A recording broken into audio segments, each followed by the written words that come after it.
Asada Brown. Don't see her there. Monica Dillenberg. Aye. I mean, here. Okay. Cecily Harris. I don't see her yet.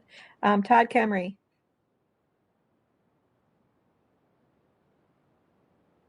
I see his name. Are you muted, Todd?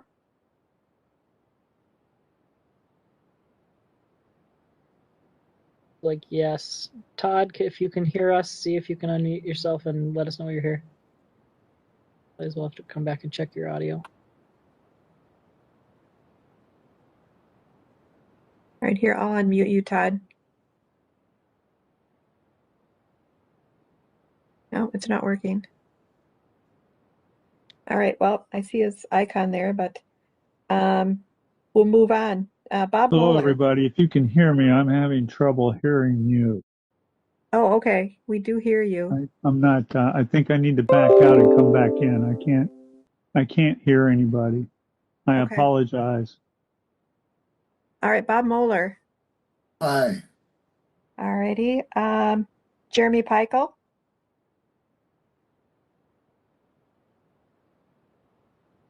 Thought I saw him here before. He's here. Yeah, I see him too. Are you muted, Jeremy?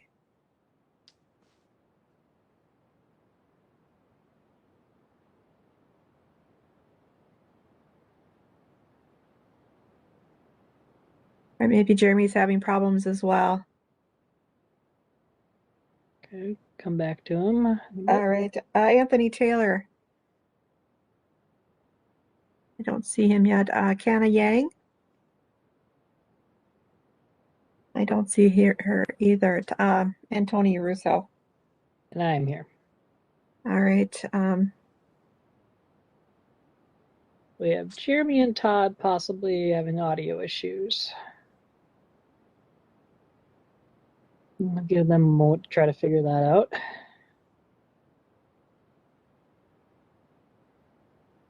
Sandy, I see Canna here too. Yes, Canna, you're here. Good. I see you.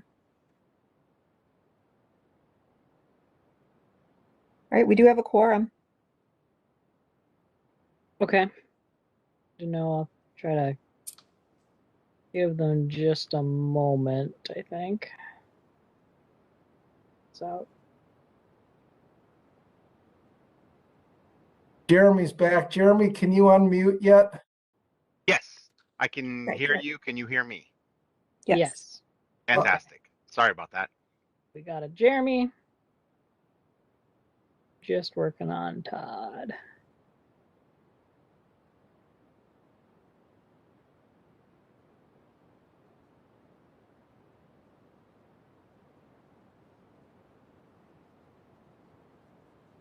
And of course, it's his district that our business item is in today.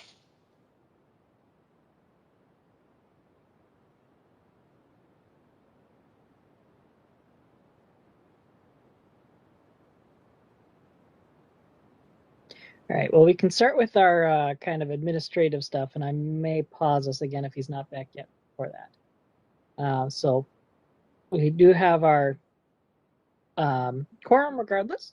We'll move through to approval of our agenda, which we can do on a consensus basis. Does anyone have any changes we need to make to our posted agenda?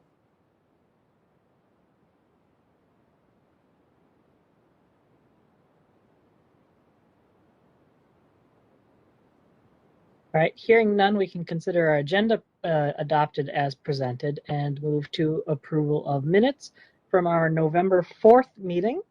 And that we will take a motion second and vote on. So we'll give a moment and then we'll take a motion from anyone who was present at that meeting. Move approval. Move approval. And who did that came from? It's that Bob Bob? Moore. Okay, thank you, Bob. And we have a second for that? This is Monica, I second. Okay, thank you, Monica. So we have a motion and a second to approve the minutes from November 4th as presented. Are there any corrections to be made to those minutes?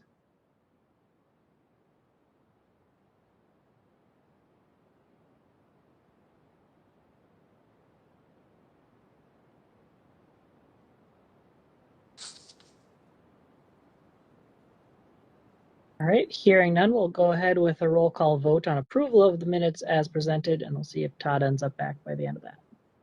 Okay, we'll start with Asada Brown, Aye.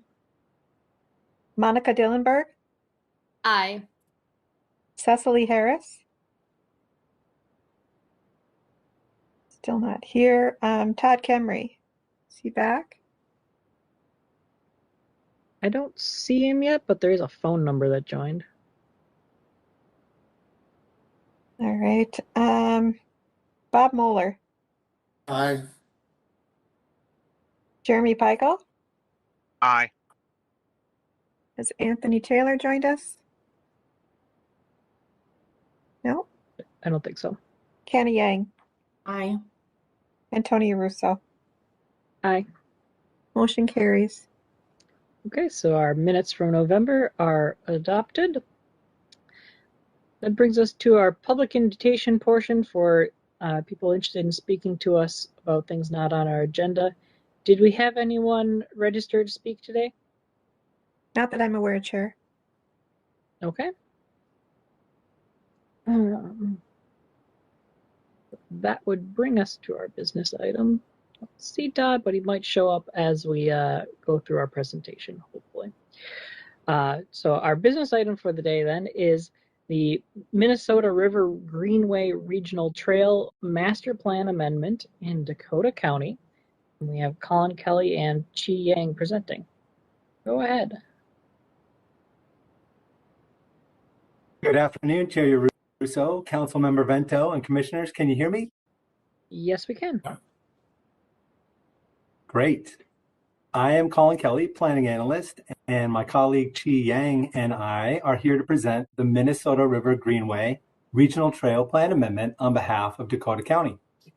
This is a minor administrative plan amendment that brings recent planning and technical work conducted by Dakota County into the official record of the master plan, and as such is more limited in scope than a full regional trail plan.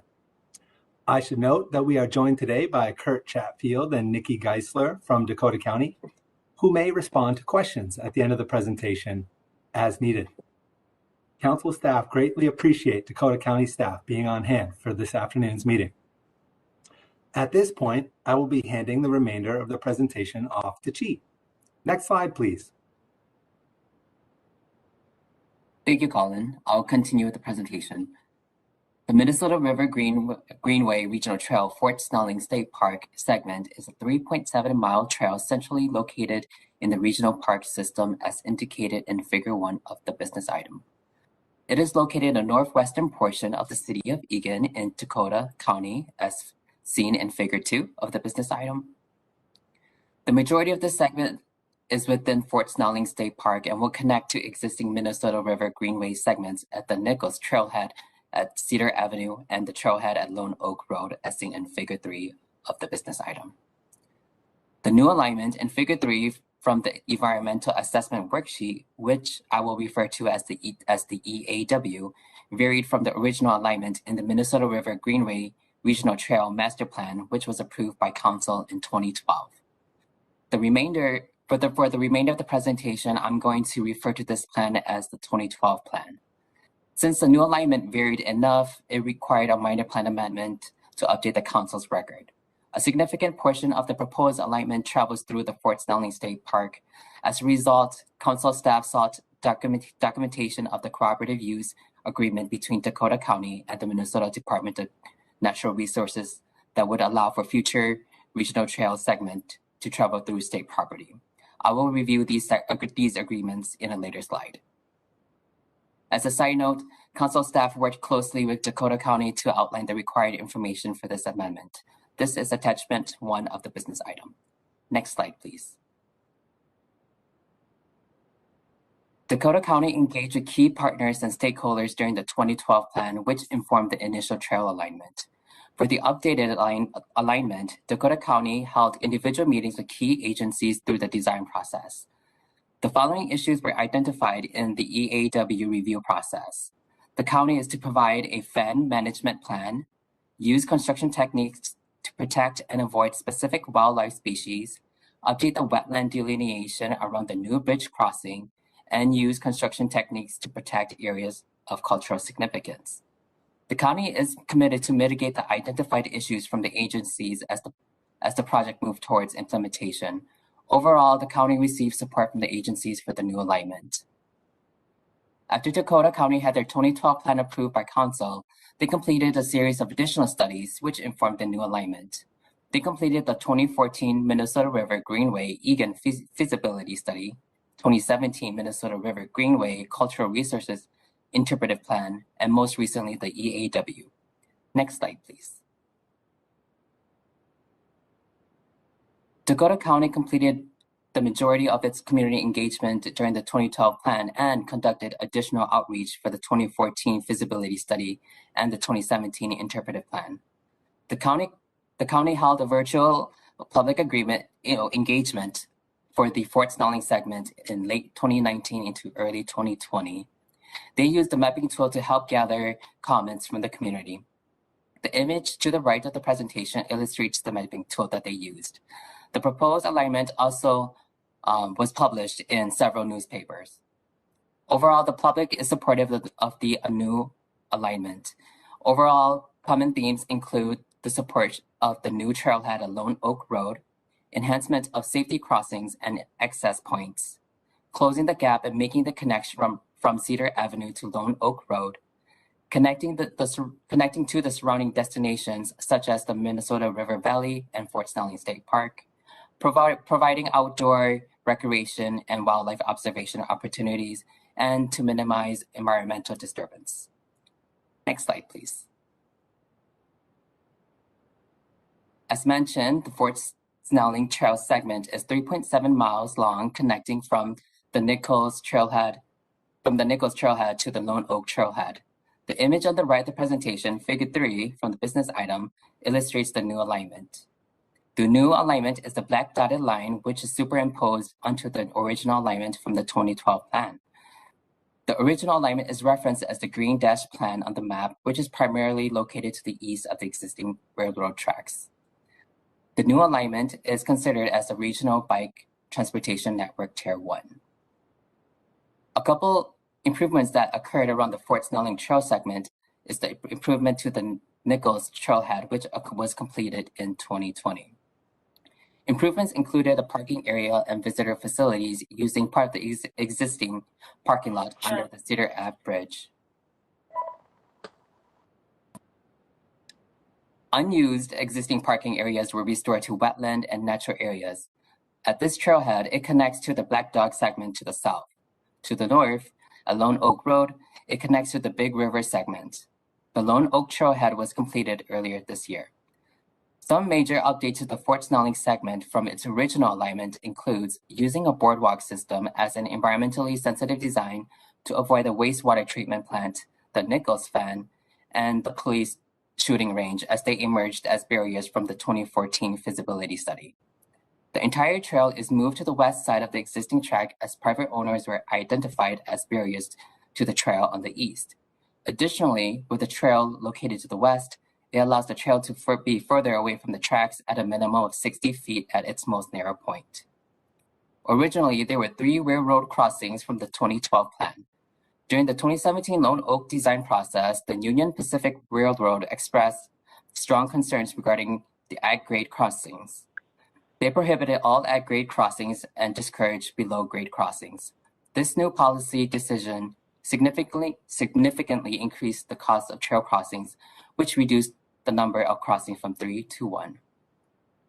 Further, the EAW determined that the 2012 plan corridor on the east was too narrow given the railroad's restrictive right-of-way policies and the steep terrain between the existing tracks and the gravel lakes. The updated alignment moves the trail to the west side of the gravel lakes on the spoiled piles of the former mining pits. Next slide, please.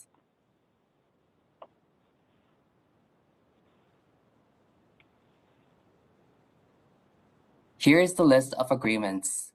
As noted earlier, council staff requested the county to provide documentation of agreements between the county and the Minnesota Department of Natural Resources, which would allow for future regional trail segment to travel through state property.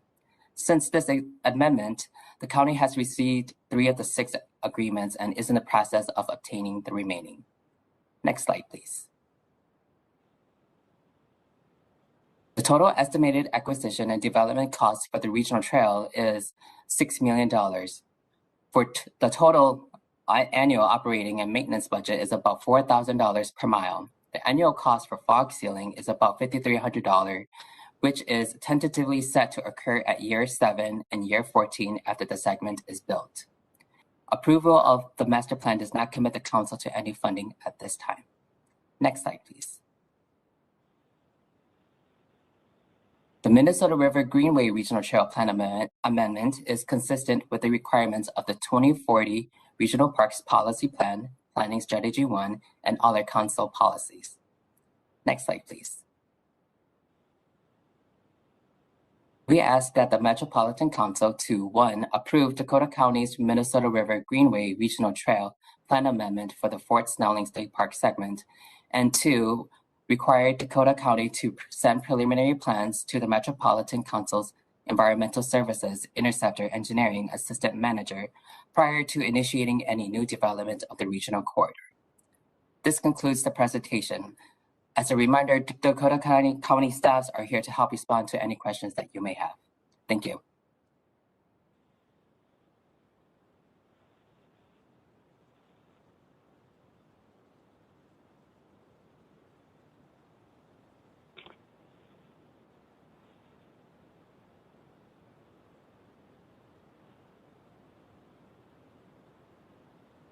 Are you there, Tony? Oh, yeah, there I go, paying attention to other people's mute buttons instead of my own. All right, thank you, Chi. What questions do commissioners have on this plan, if any? I see. It looks like we did get Todd joined back, and it seems like we managed to get Cecily's phone unmuted, so they should be able to chime in if needed.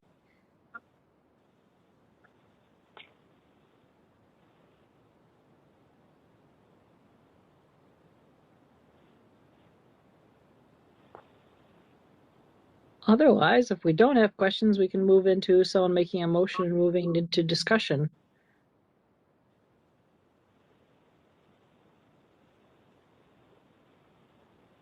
This is Monica. I can make a motion to move the item to discussion or whatever Okay. is the right wording of the motion.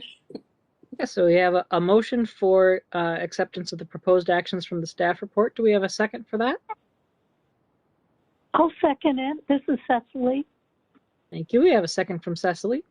So that motion is that the Metropolitan Council approve Dakota County's Minnesota River Greenway Regional Trail Master Plan Amendment for the Fort Snelling State Park segment and require Dakota County to send preliminary plans to the Metropolitan Council's Environmental Services and Interceptor Engineering Assistant Manager prior to initiating any new development of the regional trail corridor.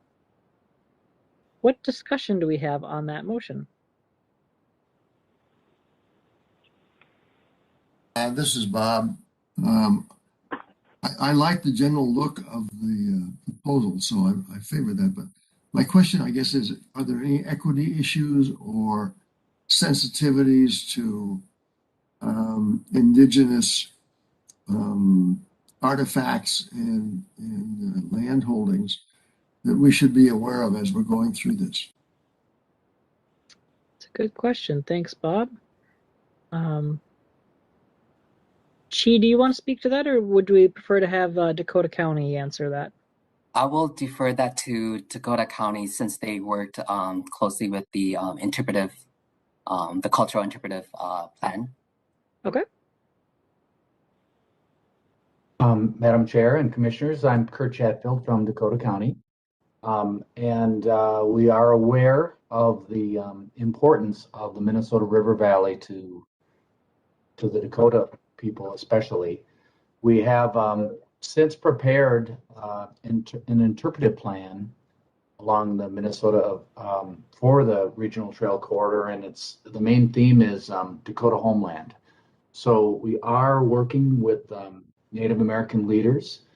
We have a smaller, and I shouldn't say smaller, but smaller compared to the capital project of this plan. We have a Dakota Frames project, which I believe was partly funded from Metro Council, where we're talking with Native American leaders about culturally important areas along the Minnesota River. So we're actively engaged with that community. And I guess my question also, thank you for that. My question also just deals with the sensitivity of any potential issues in construction that might run up against burial grounds or other special things, because that is a very sensitive and significant area of concentration of the Indian tribes at one point. Yes, understood. Yeah, so we are aware of that, and at this time we're not aware of any specific locations where we have those sensitivities, but we are aware of the presence in this area, and it's especially in the higher ground. In this area, we're on a lot of floodplain where much of this trail is proposed. Thank you. Does that then mean that the trail itself would be frequently subject to flooding in this location? Yeah, there will be some flooding. And that's similar to the Black Dog section that's immediately southwest. Periodically there will be flooding in this area. This is higher. The trail along the railroad tracks is actually a little higher elevation than the trail that is located on the Black Dog segment, which is southwest of Cedar. Okay.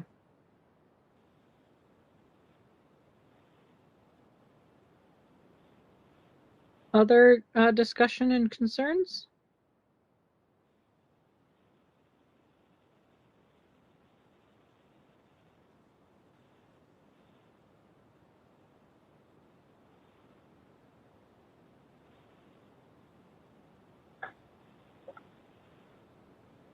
Okay, well, not hearing any more, I guess we can go ahead and proceed to a vote on that motion.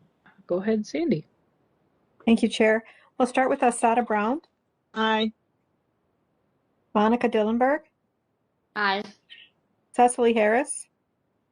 Aye. Todd Kemry. This is Todd Kemry. Aye. Bob Moeller. Aye. Jeremy Peichel. Aye. Anthony Taylor. Not here. Canny Yang. Aye.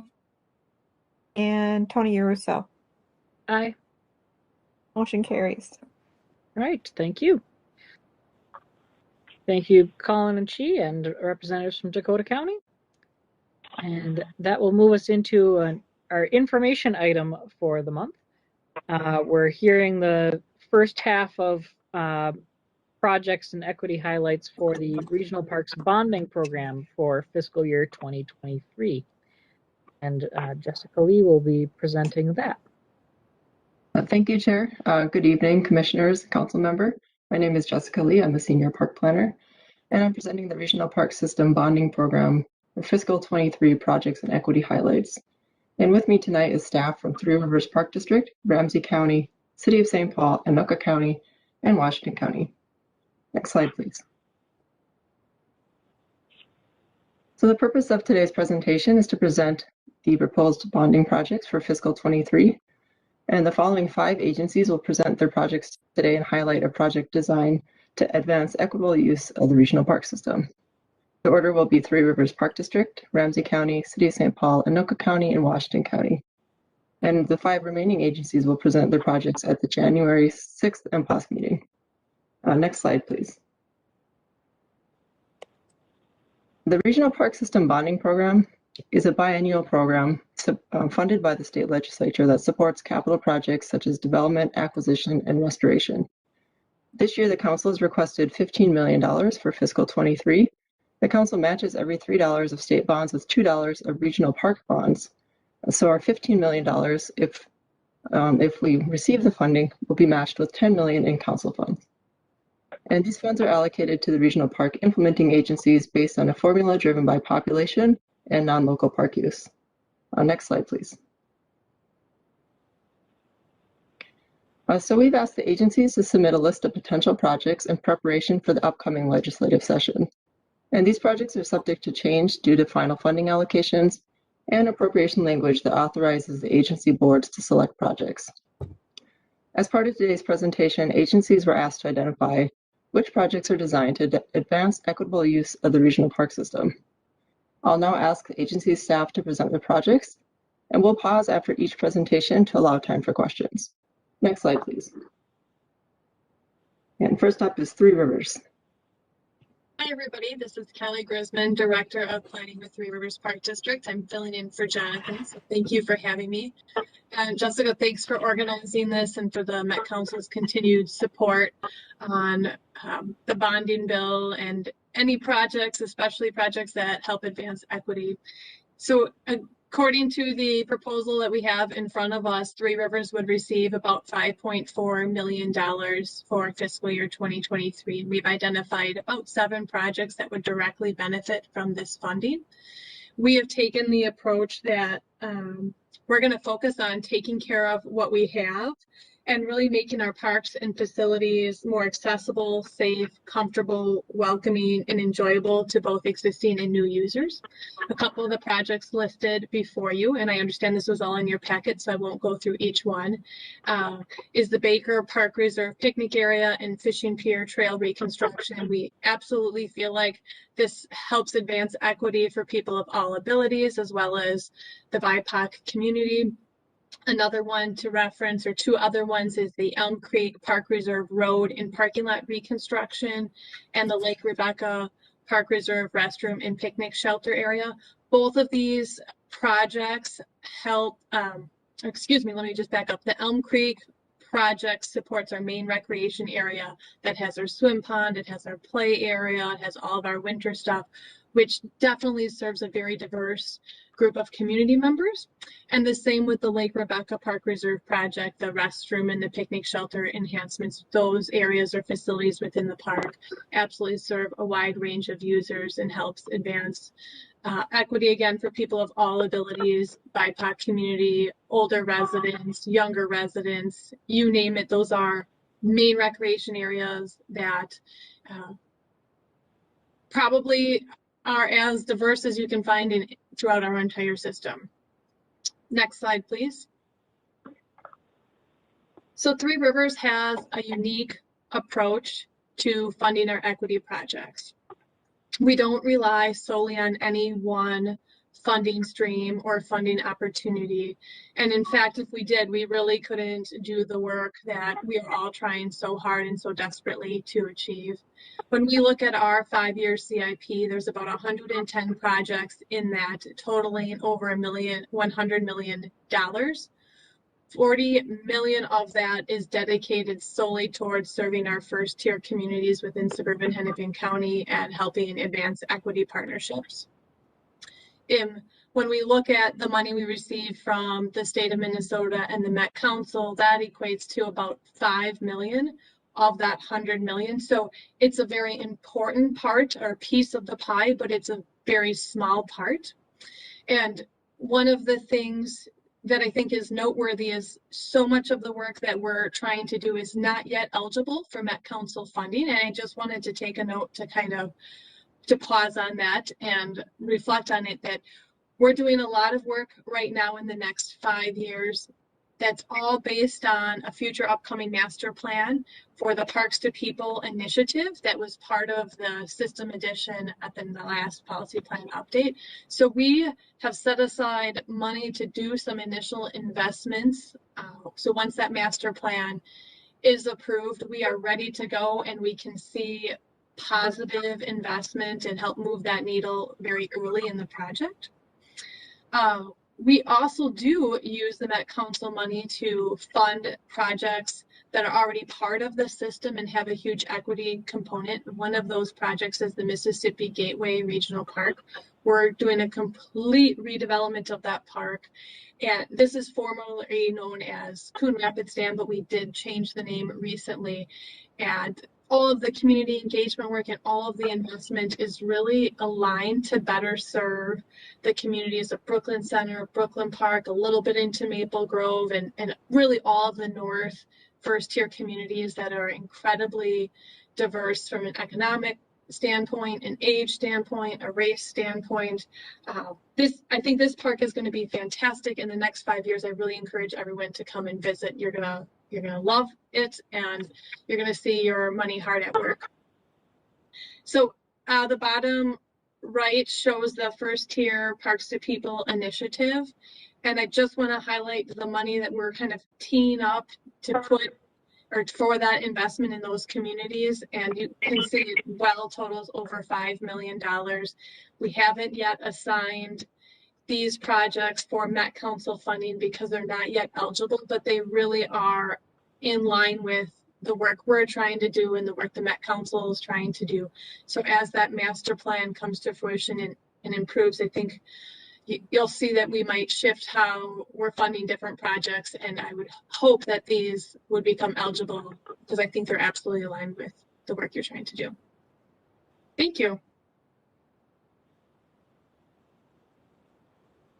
All right, thank you. Do we have any questions on these, or are we just kind of going through them all? Tony, this is Monica. Can I just make a comment, please? Sure. As I'm a user of the Mississippi Gateway Park, and I know about the project because of the City of Brooklyn Park, and I can wait for that to be done. But what it has been done already looks great, and we just love to go there. And I'm excited about Elm Creek too, because I think it makes sense that we're is working on that and the new trail. So thanks for working so hard with the north portion of the cities. Great, thank you so much. It's nice to hear that feedback. Yeah. Cool.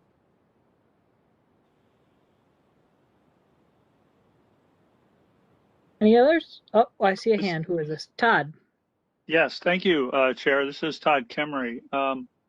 So I noticed that for the years that I've been part of the council that over time, the entities have been very good at mentioning when and where they'll be incorporating ADA, Americans with Disability Acts, following their guidelines and also implementation. So I wouldn't be doing my job if I didn't ask this. Some of those areas on what's listed here as what you're going to be doing, you do have ADA areas mentioned, but does that mean there are some of the things that are not listed specifically with ADA? Let me give you an example. At the Three Rivers Park District responsibilities, or what they're planning on, they have a area there that has improved restroom and picnic shelter at Lake Rebecca. And I'm just using this not to pick on Three Rivers, but does that mean that when they get to the restroom that it will not be ADA compliant, or will they do it to ADA specifications? And any of those others that are like that. I don't want to take up all the time pointing each and every one, but that's basically the point of my question. That's a great question. Can we go back one slide, please? So the specific project you reference is the Lake Rebecca restroom and picnic shelter.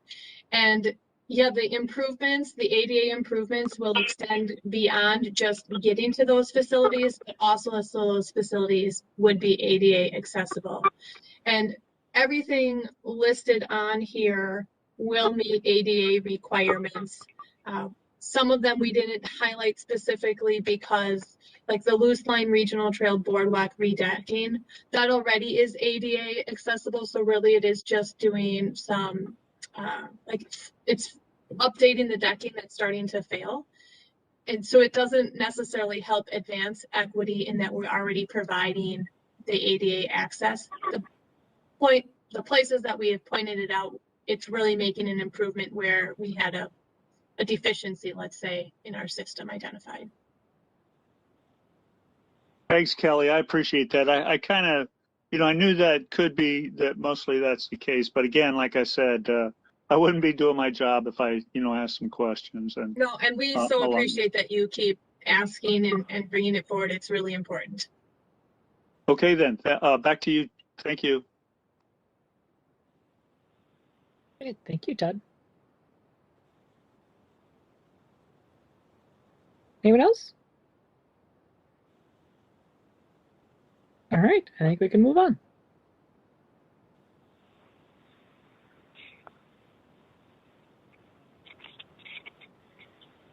Hi, everyone. Scott Yonke with Ramsey County Parks. I am the Planning and Development Director. The two projects that Ramsey County is proposing is for Battle Creek Regional Park and Long Lake Regional Park. So both of these are infrastructure improvement projects and fall under the taking care of what we have. The Ramsey County portion of funding that we're receiving is a little over the 2.2 million range. And this money is really devoted for really taking care of the pavement conditions at both of these parks. Battle Creek and Long Lake are very diverse in users and demographics and have a lot of activity. And the pavement and some of the infrastructure in these parks, both of these parks, are just at a point where they're failing. They're at their end of their life cycle, and we need to repair and upgrade the pavement because both of these parks are very heavily used, and we want to provide good features and elements in both of these parks. So Battle Creek, on that one, we're mainly reconstructing the trails and parking lots. We're also looking at stormwater infrastructure as part of that those projects, and as well as making accessibility improvements throughout the park. And that's also the same at Long Lake Regional Park. So both of those are very well needed with those pavement upgrades, being that they're at the end of their life cycle. The equity focus in this area is ability, because we're mainly focusing on that access and ability throughout the park, being that the pavement is not in the best condition right now. Next slide, please. So this slide just shows an image in the park area, and the slide says Battle Creek, but it also relates to the Long Lake Regional Park. So you can see that in both the Battle Creek and Long Lake Regional Park, our pavement conditions are not very good right now. We've just had a hard time keeping up on our pavement needs, just with the allotted money that has been coming through and all the other needs within our park system. But the focus of this project, we are increasing the accessibility and access for all people and of all ages and abilities to really have a great recreation experience to the amenities that are being provided in the park, improving the walking and driving pavement surfaces throughout the park.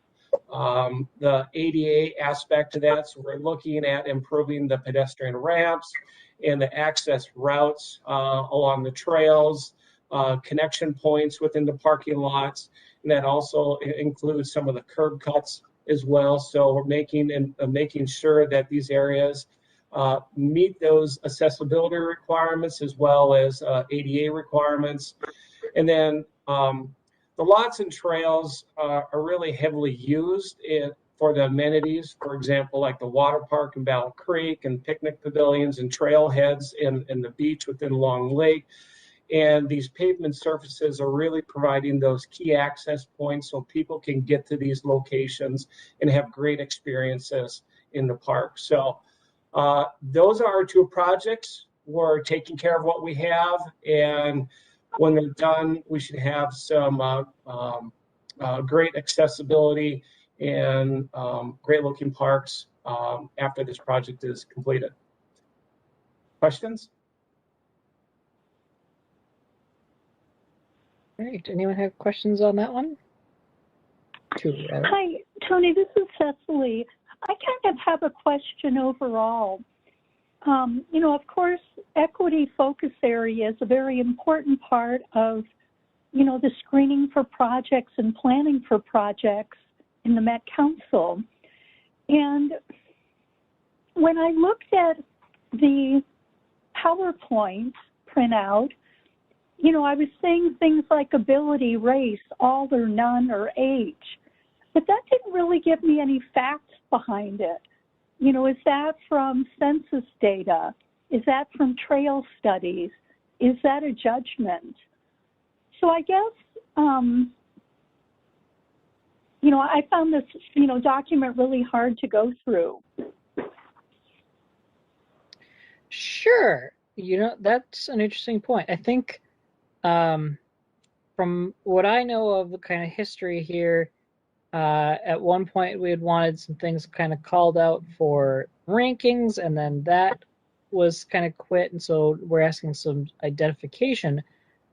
I believe this is just sort of a general judgment at this point, although some of these, there's the toolkit that allows a little bit more data that I think is being used on the back end but not included in our presentations. Is that right? Yeah, Chair, if I could address that. Sure. Yeah, at this point, we've asked the agencies for highlights of their projects. And that toolkit comes in later when we actually submit the applications. And we've changed our process around a little bit to make it more efficient and more timely. So we aren't submitting those applications until we know if there's going to be a bonding bill. And so at that point, when those applications are submitted, we have very complete data on the equity analysis. And you know, we could always provide that later on if you're interested.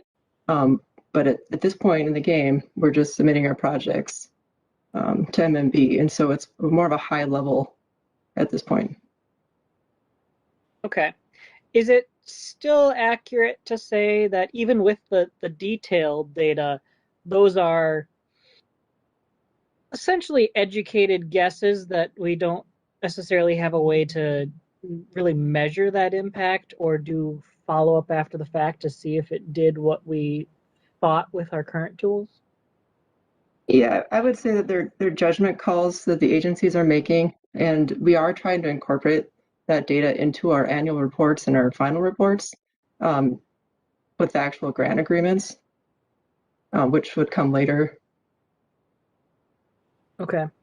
Yeah, and Cecily, you probably recall me bringing this up in the context of our equity specific grant program as well. Right. In that measuring success is both difficult and expensive, and some of our measurement tools aren't quite up to that task. So we're trying, but it would be nice if we could do a little more of that on the other end of these as well. I see what you're saying. Right. And, you know, I know the information we're receiving from the implementing agencies is accurate. You know, if a trail needs to be, you know, rehabilitated because it's not level and it's not safe to walk, or if a restroom building needs to have ADA enhancements. But as some of you know, my background is as a grant writer for California, and I still have a number of city clients. And the state agencies in California make you run through 4 different screening situations. You have to provide census data. There's a state database called Cal EnviroScreen. And, you know, perhaps Minnesota may go in this direction at some point. The Cal EnviroScreen, if you put in a census block, it gives you all of the environmental justice data, you know, parts per million, parts per billion, or whatever it is, you know, impaired water, impaired air, lack of transit, lack of park access. There's also, you know, state fact finders that tell you what the distance is for people in disadvantaged communities to parks. So I'm used to cranking every application I do through these 4 databases. And it, you know, really gives a picture of who lives in the area, maybe less so about who uses the area, the trail or the park. But anyhow, thanks to everybody for all the hard work they're doing on equity. Yeah, thanks for the reminder of some of the ways that we need to think about our data, because yeah, it's still a shortcoming, big picture. Yeah, thanks.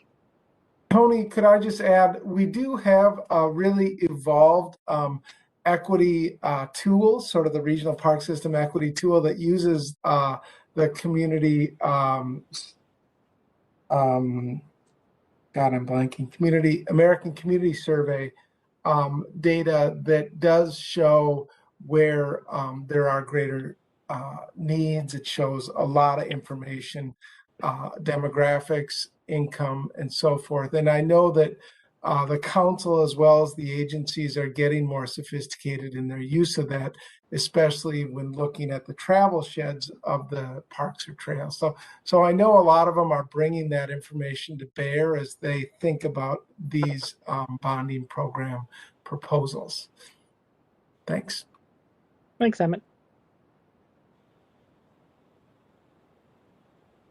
Any other comments on this here, or can we move on?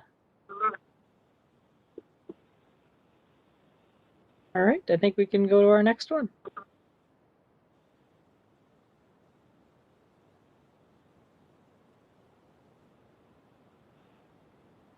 Good afternoon, Mr. Chair, council members, or commissioners and council member. This is Paul Sawyer from St. Paul Parks and Recreation. Can everyone hear me all right? Excellent. Yes, we I see can. the thumbs up from Emmett. Thank you. So I want to introduce two projects that we have on our bonding list. The first is we were extremely fortunate to get nearly $5 million in federal transportation funds through the Metropolitan Council's regional solicitation process to reconstruct two of the oldest segments of the Samuel Morgan Regional Trail. And if you're familiar with that trail, segment one is the westernmost segment that begins roughly around Interstate 35E up to Randolph Avenue. And segment four is the easternmost segment that runs from the edge of downtown St. Paul up to its entrance into Indian Mounds Regional Park. And so this is the two segments together are 3.5 miles. As I said, they date back to the 80s and 90s. And so they've reached the end of their useful life. And like our colleagues at Ramsey County, we're trying to do some basic asset maintenance on this and revitalize a well-used but old and dilapidated piece of infrastructure in our regional trail system. And we know that over 500,000 users a year are traveling on the regional trail. It's a very popular commuter route. And so this is an extremely important part of our regional parks and trail system in St. Paul. And so the vast majority of the funding will be going to that. Similarly, down at Harriet Island, if you've been down there recently, the Riverwalk along the river near the pavilion down there is in pretty poor shape. The concrete is pretty chipped. The pavers are giving out. And so it's time to revitalize that. And we're hoping for more than just a simple replacement, also looking at how we can kind of reimagine that area. It's heavily used for special events all throughout the year. And so we want to do some more detailed design and engagement work with the community to see how that space can function in the future. So next slide. And the big thing here in terms of equity, you'll notice that we had marked not applicable or none for our equity toolkit options. And that is a very intentional decision that we make in St. Paul, that unless we are doing a project that is to intentionally remedy something that is not serving our community, or that we're not doing extensive targeted authentic engagement with a particular community, we're not going to check the box. We're a BIPOC majority city. We don't get a pat on the back just by serving our residents. We have to take it that extra mile for us to consider it to be an equity project. And so kind of bearing that in mind, most of these funds, as I said, are serving as match funds for the federal transportation funding. But what I did want to talk about is how this fits into some other things that do have some real targeted equity impacts. And so you may remember when I came to this commission last year to talk about another project that we have going on down at Lower Landing, which is along the Samuel Morgan Regional Trail. We did a very extensive engagement process as we were master planning the Lower Landing section of that. So that is the park that's just at the edge of downtown St. Paul. And when we were doing that engagement, we came to find that there was, in particular, one apartment building in downtown St. Paul that had a large Somali community that, number one, was not using the park extensively now. In many cases, didn't even know the park was there less than a mile away from their home. And we also found that there were issues of the perception of safety along the river and whether it was safe to cross Shepherd and Warner roads to get there. And so we identified a lot of the barriers that was keeping this community from accessing the Mississippi River and this amazing park space that was so close to home. And so that informed a tremendous amount of the activities and programming that was planned in that master plan that was adopted by the Metropolitan Council and is now part of the Samuel Morgan Regional Trail Master Plan. And so we completed the first phase of that project. We reconstructed the entry plaza at the western edge. And so now is the time to reconstruct the regional trail, which serves as the spine of the park. It's the access to everything else that we've envisioned in the master plan. And the great thing about that master plan is as you move from downtown eastward, it moves from more active uses to more natural uses, really emphasizes the connection to the river. And as much as we can do in a far more heavily industrialized site, try to bring back that natural feeling so close to downtown. And so the active uses, futsal, a pump track for mountain biking to get people provide that introduction to that activity, some outdoor fitness uses, and then transitioning into a nature trail, some wetland restoration, and some plant work there. And so this trail is going to connect everyone to that. It's extremely exciting to be able to implement that plan and to start realizing some of the things that we worked with the community on. And I should also note too that because of the proximity to the Union Depot, to a lot of the regional transit hubs in downtown St. Paul, while this is serving downtown, this is also serving everyone who can get here through local, regional, and national transportation. So it's going to have a lot of really important benefits.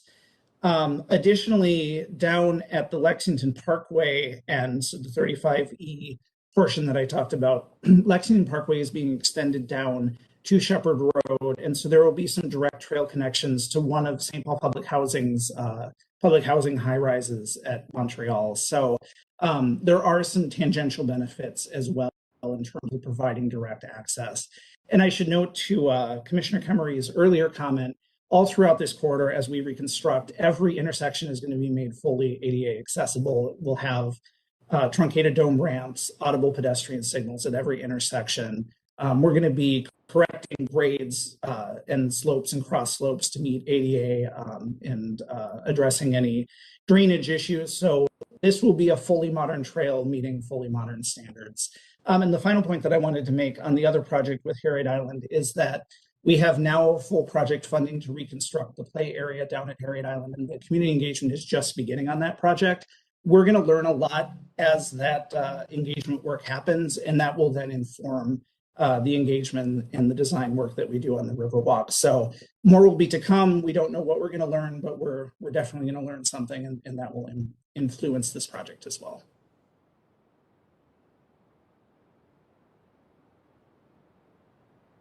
All right, thank you. Do we have questions or comments on St. Paul's? This is Todd Kemery, Chair. Yes, Todd. Yeah, I really do appreciate. This is more of a comment. This really is exciting, and the accessibility factors on that that are going to be incorporated. The special attention to detail on that. I really do appreciate St. Paul's presentation tonight. Yeah, you've got a new convert here in excitability. it'll be great to see the end result on this. That's it, Chair. Thank you. And thank you, Commissioner, for those comments. And to echo what others have said too, I sincerely appreciate all the advocacy that you do, because making sure that everyone can access the system is extremely important. We take that very seriously in St. Paul. So thank you. Roger that. Thank you. All right. Anyone else? All right. Thank you for that presentation. We'll move on to our next one.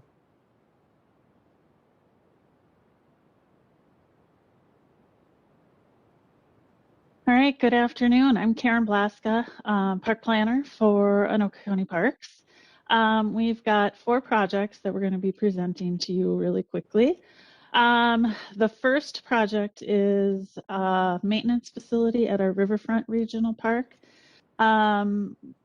Current facilities are very inadequate. We basically have our maintenance guy working out of a 2-car garage attached to the historic house that he can't even fit his own truck into. So we are kind of taking care of what we have with this project. The next project is our Rum River Regional Trail Bridge Street Underpass, and I'll actually highlight that on the next slide.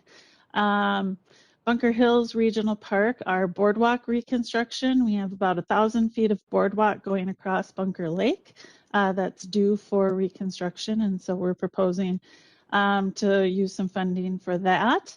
And then also at Bunker Hills Regional Park, our central maintenance facility is in dire need of some help. So we are looking at using some funds to do some design and engineering for that facility. So if we could go to the next slide. So I kind of wanted to highlight the Rum River Regional Trail, our Bridge Street Underpass project. We worked closely with the community on this, and the image in the lower right corner kind of details where the trail will go under Bridge Street. Rum River North Park is located along the river there, north and south of Bridge Street there. Next to the park is the county library, and then to the east, about a block, is the high school. So for this project, we kind of focused on the idea that, you know, parks, libraries, and schools create community. And so we really wanted to create a safe connection to those spaces so we could build strong community for that. So this underpass we're proposing would better serve communities, seniors, children and students, mothers and strollers, anybody that might have any sort of mobility issue. Right now, Bridge Street is a 45-mile-an-hour road, and the way they cross it is at grade currently. So this project is a huge benefit for safety and creating a better program for our trails in that area. So, and without the community engagement we received, we probably would not be doing this project as soon as we are going to do it. So I guess that's our projects. Any questions? Anyone have questions about Anoka counties?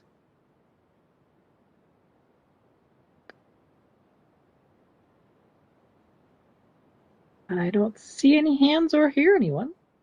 All right. Yeah, thank you.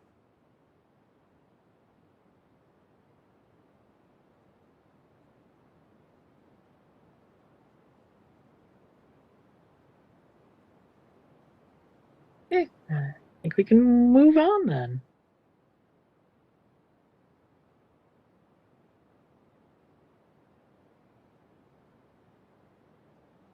Hello, commissioners and council member and other audience members. My name is Connor Schaefer. I'm a planner for Washington County Public Works and really excited to present to you today 3 projects that Washington County is including with the other implementation agencies at the state legislature this year as part of the state and Met Council bonding package.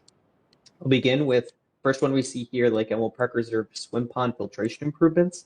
This project will include the swim pond that the Park Reserve is very well known for, replacing and making improvements to the filtration system, access and pavement improvements around where that filtration system is accessed, and equipment storage space. There is an equity highlight here, mostly having to do with the diverse base of visitors that the swim pond itself serves. It's a natural feature. It uses filtered water, and the shallow depth really helps mimic a lake experience, but provides kind of the amenities that a pool would provide. So it's really well suited for families with young kids, or with people who do not have the confidence or skills in swimming. So if you go on a hot July weekend at Lake Elmo Park Reserve and you visit this park, you see people from all over the metro, from all different walks of life using this amenity. And we need the filtration system to be up to code for us to continue to provide that amazing service for families. Secondly, we have the Big Marine Park Reserve facility safety improvements. So this project will include providing sanitation system and a restroom facility and water service to our existing maintenance facility. This is one of these kind of unsexy projects that actually really help us provide the day-to-day maintenance that makes our parks welcoming and good experiences for people, and allows us to help take care of not only the park facilities, but also the natural areas that exist at Big Marine Park Reserve.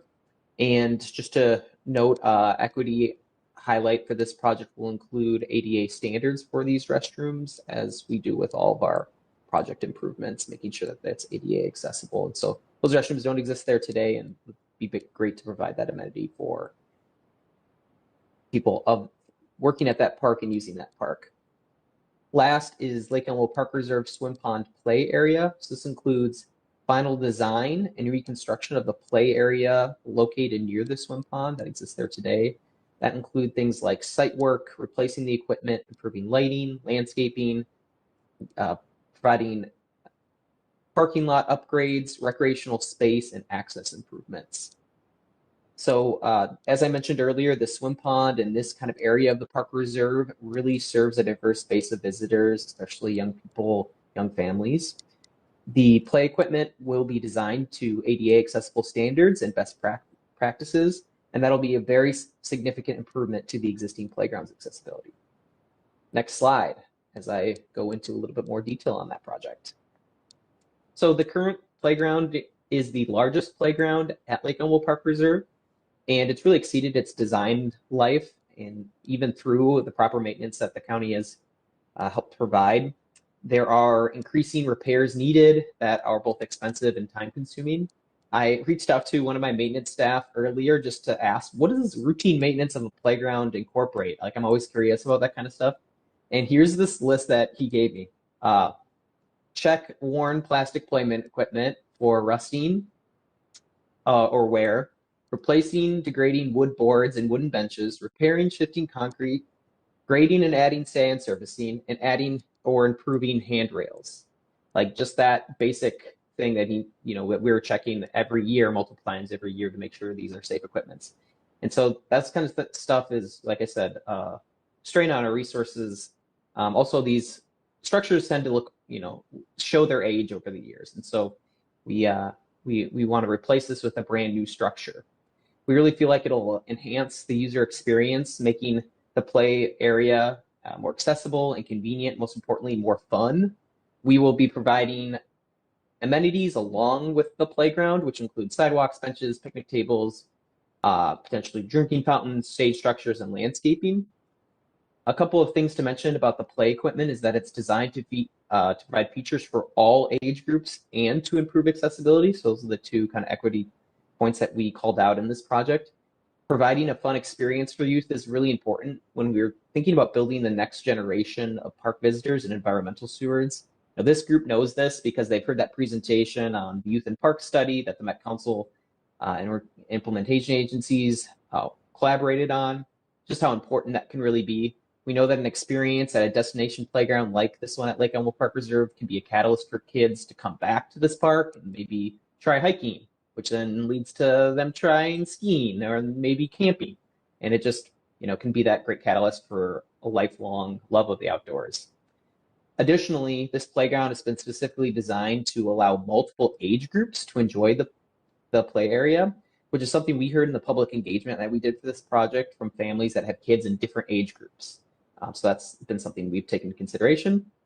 And then I do want to call out some additional things around from accessibility. Obviously, this will be taken into account best practices for ADA accessibility for being able to access different areas of the play area, not just one specific area. That's really important, along with some port-in-place features as well that'll make the whole area a little bit more accessible. But I also want to call out a lesson we've learned recently with cognitive accessibility. We partnered with a local medical care provider here in Washington County, an organization that helps host families and provides outdoor experiences, and we've hosted them at Lake Elmo Park Reserve. And we hope to continue that partnership and to kind of learn about these kind of cognitive accessibility features that we can potentially incorporate into our playground designs and into the park itself as a whole. So wanted to call out that as kind of a key piece of accessibility that we'll look forward to kind of learning more about too with this project and other future projects at Lake Elmo. With that, I will conclude my presentation and happy to answer any questions that the commission has. Thank you. Great, thank you, Connor. Any questions for Washington County? Chair, this is Commissioner Temery. Yes, go ahead. Thank you, Chair. Connor, you and I have dealt before, and it's always been a great experience as far as, so this is more of a comment, and again, you guys hit something here out of the ballpark as far as accessibility and play areas. One of the saddest things that I've witnessed is to have a playground and a family wanting to be able to share that experience and not be able to with their special needs, but not to bring this down on a negative level, but to join in the excitement on what you're doing here with these play areas. So, and you're absolutely right. Build it, they will come, and they will come back for not only the play area, but other areas that Washington and this park provide. So kudos to what you've done and excellent work. Thank you. Thank you, Ted. Thank you, Commissioner. Anyone else?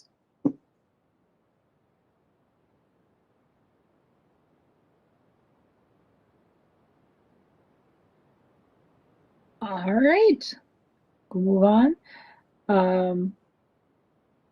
Jessica, was that our last one? That is our last one, yes. Thank you to all the agencies for presenting tonight. All right, thank you. We'll hear from the other ones next month. So that then brings us on to the reports section of our meeting. Chair reports. I don't. Oh, one thing I did see for anyone interested in another kind of park-related thing, in the open appointments stuff that was just announced on the Secretary of State site, there was some for a committee to recommend members of the LCCMR, I believe it was. So not members of the body itself, but a sort of selection group. So if anyone's interested in that, go check out details on the Secretary of State's site. I think that's all I have. Are other commissioners with reports?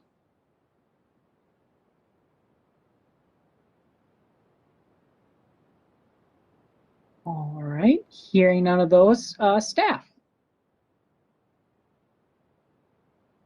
Tony, commissioners, I have just one report today, and that is just to say that the council is going to continue conducting our public meetings virtually. We do have some plans to come back early in the new year, but I think that with the new variant out there, there is some reassessment going on right now. So it's sort of throwing a wrench in our return to the office plans. That said, we are watching it closely, and I will just keep the commissioners up to date on any plans to return to the office. As Lisa Barajas has told me, she's our director, the public meetings at the council are really what's going to facilitate staff's return to the office, because we'll need to make presentations in person. So when that decision is made, we'll let you know just as soon as possible. So thank you. Sounds good. Thank you. Yeah, I know we had emails both for Minute and Department of Human Services that I'd seen that had originally planned for office stuff in January, and both of those agencies sent out notices of, yeah, we're just canceling that until further notice. So no new plan replacing it. Does our liaison have anything to add at this point? Mr. Chair, thank you. I just want to commend the agencies for their presentations tonight. I continue to be so impressed with the work that the counties and cities are doing when it comes to our regional parks, and they are such a gem in our regional system, and they mean so much. In I believe it was June, I can't remember right now, right off the top of my head, I got to represent the council at the grand opening celebration for the Ravine Regional Park in near Cottage Grove, and I just find these sites so exciting and just such a wonderful asset for our region. So I want to thank them, but I also want to thank you as the IMPASC members and staff. You guys just do such an important job as commissioners and staff in helping facilitate this work with the counties and the cities. So thank you very, very much. Thank you. All right. Sorry, Sue, you cut out. I was just saying thanks to everybody. I think that was just you, Emmett, because I heard all of it. Okay. Well, with that, thank you. I think we can adjourn for the evening. We'll see you all back in the new year.